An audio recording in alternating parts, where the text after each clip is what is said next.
UP police Lakhimpur Kheri के अहम मुलजिम आशीष मिश्रा को तहवील में देने की अपील करेगी। कल इस सिलसिले में यूपी पुलिस अदालत में अर्जी दाखिल करेगी।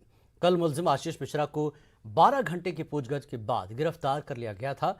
पुलिस के मुताबिक आशीष मिश्रा तफ्तीश में पुलिस के साथ ताउन नहीं कर रहा था। आशीष मिश्रा पर पुरअमन एहतजाज कर रहे किसानों पर गाड़ियों से कुचलने का इल्जाम है।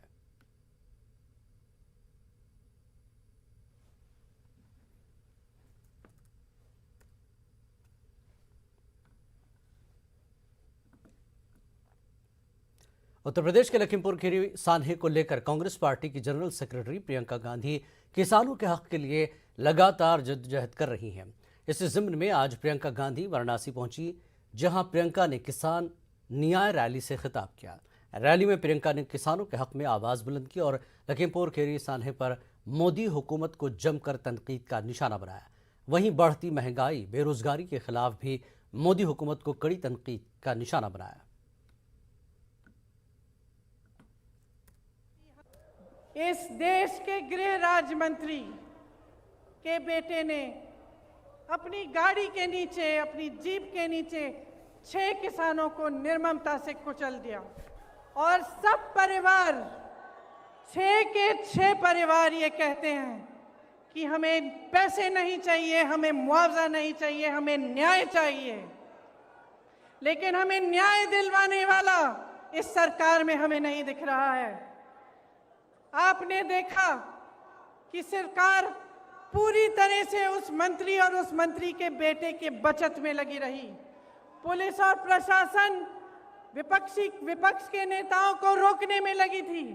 जब मैंने रात में वहां जाने की कोशिश की, तब हर सड़क पे पुलिस थी, मुझे रोकने की कोशिश की। तमाम पुलिस के घेरे थे, नाकाबंदियां थी। जो परिवार है, पीड़ित परिवार है, उनके घरों में उन्हें नजरबंद किया गया, लेकिन अपराधी को पकड़ने के लिए एक भी पुलिस वाला नहीं निकला। अपराधी के घर में उन्होंने निमंत्रण भेजा कि आप आकर हमसे बात करिए। आपने किसी भी देश में, दुनिया के किसी भी देश में या इस देश के इतिहास में आपने कभी ऐसा देखा है कि एक आदमी 6 किसानों को कुचल दे, 6 लोगों की हत्या कर दे और उसको पुलिस निमंत्रण दे रही है कि आइए हमसे बात करिए? ये आज़ादी हमें किसानों ने दी है, किसान के बेटे ने दी है। इस देश को किसान ने सींचा है। किसान का बेटा हमारी सीमाओं पर खड़ा है आज भी। ये किसान के बेटे हैं जो हमारी सुरक्षा कर रहे हैं। तो अगर हमारे देश में कोई कुचला जाता है, किसी के प्रति हिंसा होती है, किसी पर अत्याचार होता है और उसको न्याय मिलने की उम्मीद नहीं होती, तो किसके पास जाएगा? लखीमपुर खीरी सान्हे पर कांग्रेस की तरफ से सदर जमहूरिया से मुलाकात करना चाहते हैं। इस हवाले से सदर जमहूरिया रामनाथ कोविंद को खत लिखा है, जिसमें 7 रुकनी वफ्द से मुलाकात के लिए वक्त मांगा गया है।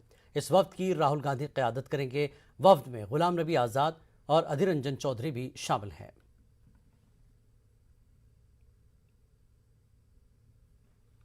लखीमपुर खीरी सान्हे पर कांग्रेस लीडर तारक अनवर ने न्यूज़ 18 से खास बातचीत की। उन्होंने यूपी के वज़ीर आला योगी आदित्यनाथ को निशाना बनाया।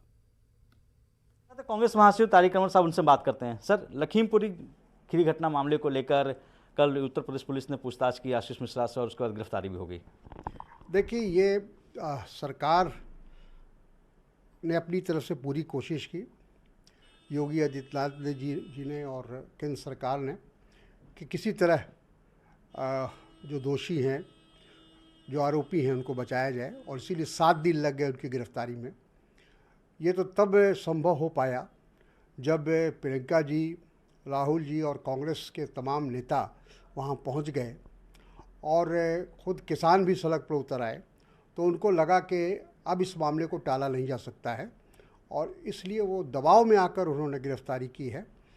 लेकिन आगे भविष्य में इसका क्या हशर होगा, इस पूरी घटना का, या किस तरह से पूरी कार्रवाई होगी, उस पर नज़र रखनी पड़ेगी।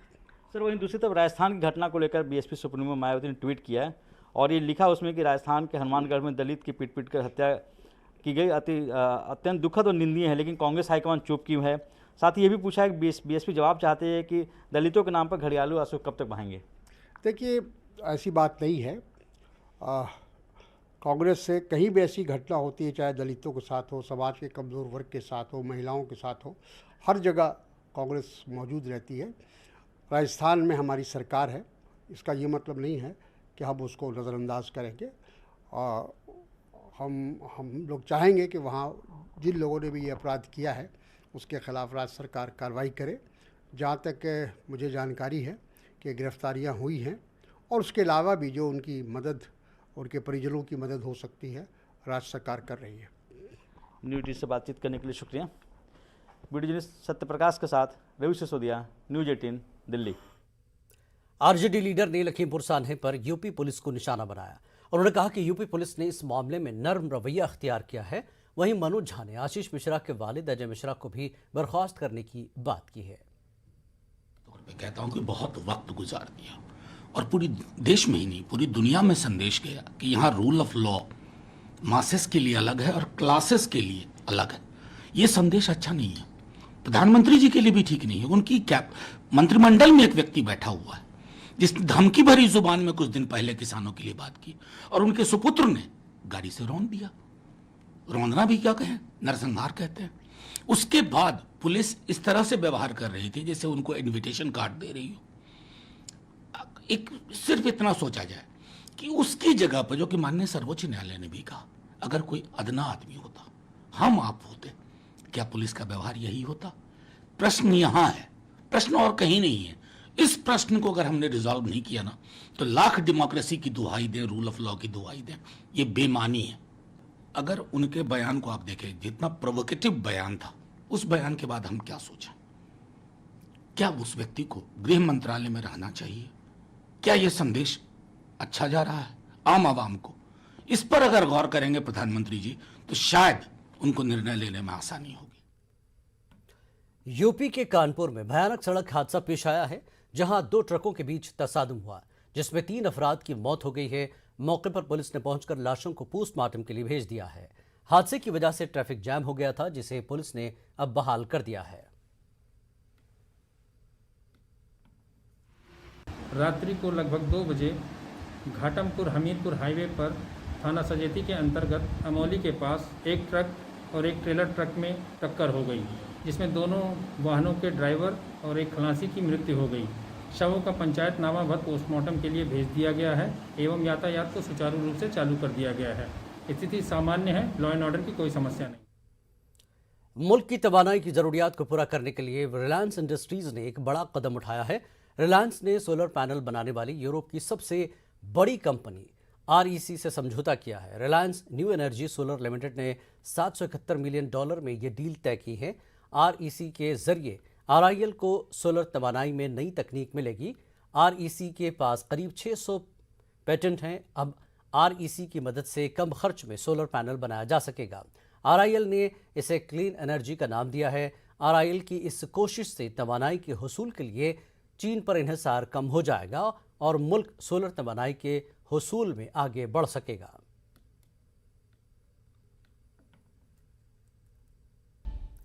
तेलंगाना के जिला गढ़वाल में मूसलाधार बारिश की वजह से मकान की दीवार मुनहदिम हो गई।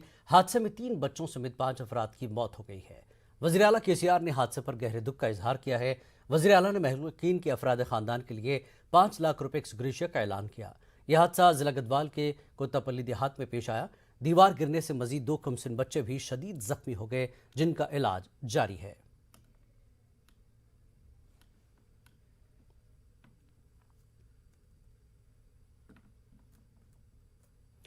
कामयाबी की कोई कहानी एक दिन में मुकम्मल नहीं होती, लेकिन ईमानदारी, लगन और हकीकी जद्दोजहद हो तो एक दिन कामयाबी की कहानी ज़रूर मुकम्मल होती है।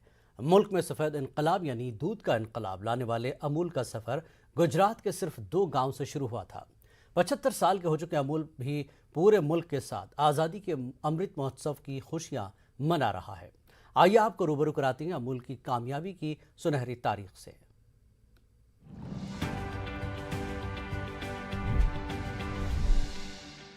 गुजरात में पोल्सन डेयरी का एक छत्र राज था। पारसी उद्यमी पेस्तोनजी एडुलजी दलाल की पोल्सन डेयरी ने गुजरात के खेड़ा जिले में 1929 में मक्खन बनाना शुरू किया। किसानों से कम दाम पर दूध खरीदा जाता था। साल 1930 तक पोल्सन डेयरी के मक्खन का देश के शहरी बाजार पर कब्जा हो गया। पोल्सन डेयरी चांदी काट रही थी और किसान बदहाल हो रहे थे। किसानों में बेचैनी थी। ऐसे में आणंद के किसानों को जरूरत महसूस होने लगी अपने दुग्ध उत्पादन संघ की। मरकजी वजीर बराए बरकी आर.के. सिंह का कहना है कि मुल्क में बरकी का कोई बहरान नहीं है, जिसे जितनी बिजली चाहिए उसे मुहैया कराई जाएगी। मूल स्थिति यह है कि आज के दिन में हमारे पास देश भर में 4.5 दिन का स्टॉक है, रिजर्व। हम जितना हमको कंजम्पशन होता है उतना प्रतिदिन हमको आता है रेक से। हमारा प्रतिदिन का कंजम्पशन है 1.75 मिलियन टन्स। वो 1.75 मिलियन टन्स हमको आता है। कल भी आया, कल हमको 275 रेक आए। और ये कौन सा रेक कहाँ जाएगा ये प्रतिदिन पावर और कोल मिनिस्ट्री मिल करके डिसाइड करती है, ताकि सबको पर्याप्त कोल मिले। और बेसिकली डिमांड बढ़ा है तो ये खुशकिस्मती है, एक वो खुशी की बात है कि इसका सिर्फ राजनीतिक सवाल है, इसलिए कि अरविंद केजरीवाल ने चिट्ठी लिखी कांग्रेस पार्टी के लोग, ये तो साफ पावर क्राइसिस का बात हो रहा है कि पावर क्राइसिस खड़ी हो गई है। नहीं है ना भाई, ये क्या राजनीतिक क्या इस पर? अरे साहब ये अनर्गल है, हमने कहा ना अनर्गल है। पावर क्राइसिस कहाँ से? कहीं पर लोड शेडिंग हुआ क्या? ये साहब देखिए ऐसे ही सोचते हैं कि उनको कुछ मुद्दा तो है नहीं, कोई मुद्दा क्रिएट करो। जिसको जितने पावर की जरूरत है उतना पावर हम सप्लाई कर रहे हैं, हम करते रहेंगे। उसमें कहीं कोई किसी को शक नहीं होना चाहिए। हमारे पास कैपेसिटी है कि जिसको जितने पावर की जरूरत है उतना पावर हम उपलब्ध करावेंगे। हमको बतावें कहाँ कितना पावर चाहिए, हम दे देते हैं। ये अननेसेसरी साहब पॉलिटिक्स करे जहाँ ये देखिए, ये कांग्रेस पार्टी का तो हवा गोल हो गया है, वो तो धीरे धीरे समाप्ति होती जा रही है। तब कोई मुद्दा नहीं मिल रहा है तो कुछ कुछ मुद्दा क्रिएट करता है। और जहाँ तक केजरीवाल का सवाल है, उनको मालूम ही नहीं भाई। अरे साहब अगर कोई समस्या है तो हमको बतावे। हाँ। अलीगढ़ मुस्लिम यूनिवर्सिटी तलबा ने आज वेबसाइट सिल्ली डील और ऐप के खिलाफ एहतजाज करते हुए कर्जदार सदर जमहूरिया हिंद के नाम यूनिवर्सिटी इंतजामिया को पेश की, जिसमें वेबसाइट पर पाबंदी आयद करने और कसूरवारों के खिलाफ कार्रवाई का मुतालबा किया।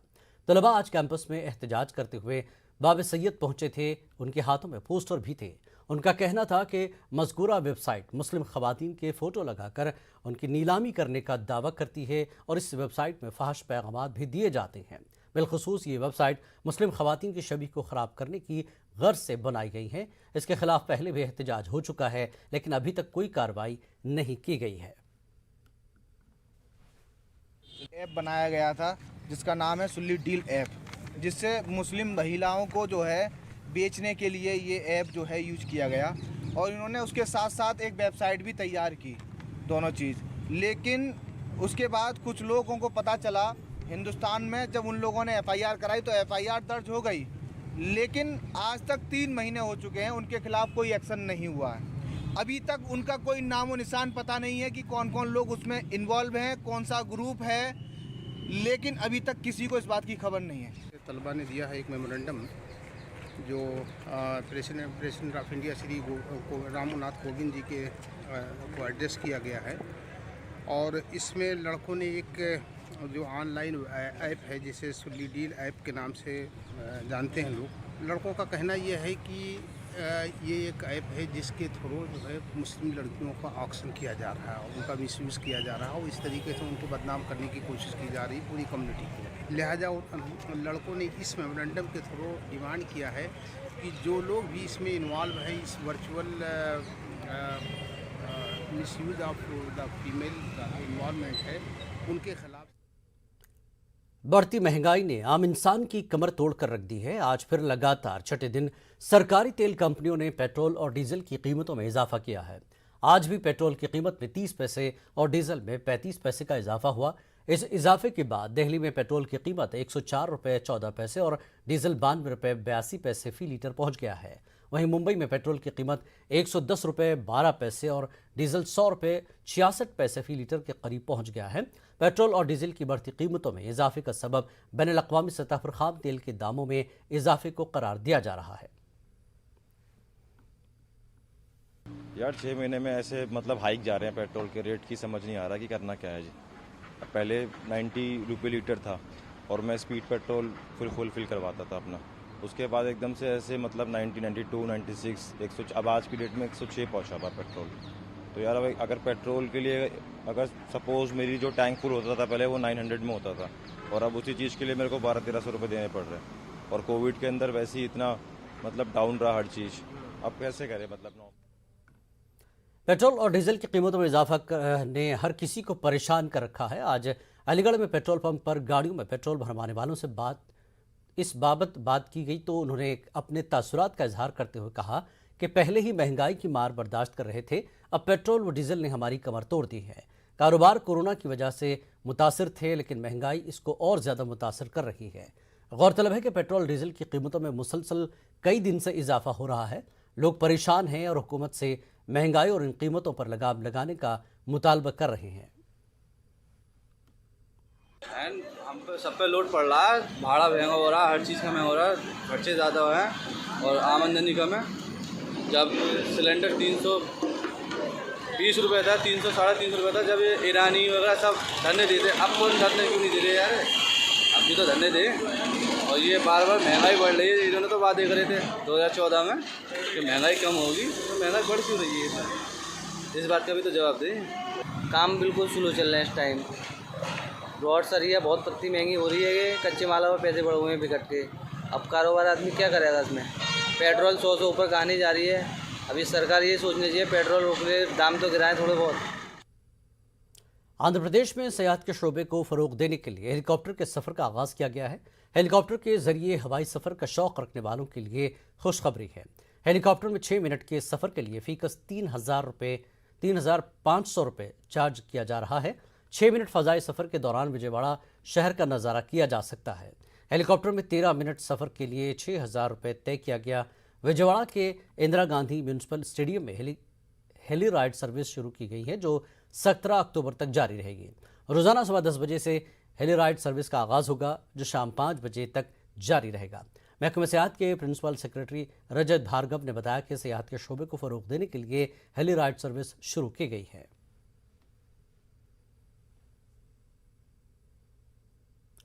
विजयवाड़ा में तरक्की के नाम पर सड़क के किनारे कारोबार करने वाले छोटे ताजरों को हिरासा किया जा रहा है। सीपीएम सेक्रेटरी की क़यादत में छोटे कारोबारियों ने विजयवाड़ा में मकामी इंतजामिया के खिलाफ एहतजाज किया। एहतजाजी अफराद ने बताया कि उन्हें सड़क के किनारे कारोबार करने की इजाज़त नहीं दी जा रही है और न ही इन्हें मुतबादिल जगह फराहम की जा रही है। सीपीएम लीडर ने छोटे ताजरों के साथ इंसाफ का मुतालबा किया।